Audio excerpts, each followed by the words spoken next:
Men Feruz Ibadullayevich yuz jarrohiman. 2010-2015 yillarda Toshkent davlat stomatologiya instituti Buxoro filialini stomatologiya fakultetini tugatganman.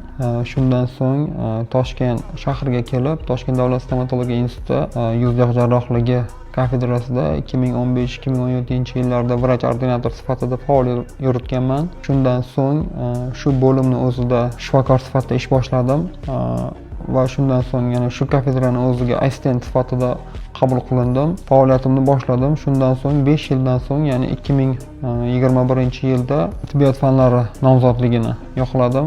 2015-2017 yillar davomida Toshkent davlat stomatologiya institutida bolalar yuz jarrohligi kafedrasida vrach ordinator sifatida faoliyatimni boshladim hamda 2017-yilda tugatdim. Shundan so'ngra kafedra hamda klinikaga vrach ishga kirdim.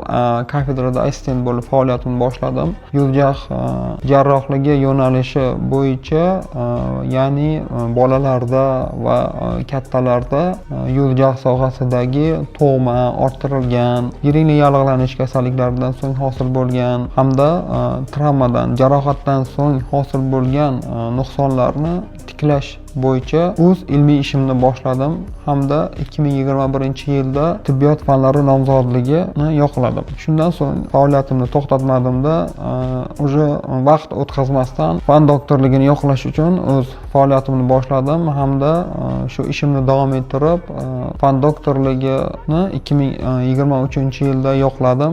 Men o'z faoliyatimda bugungi kunda pastki hamda yuqori jag'da yuz suyaklaridagi barcha rekonstruktiv tiklov operatsiyalarini o'tkazamiz. Yuz sohasidagi muammolaringiz bo'lsa, bizni klinikamizga murojaat qilishingiz mumkin.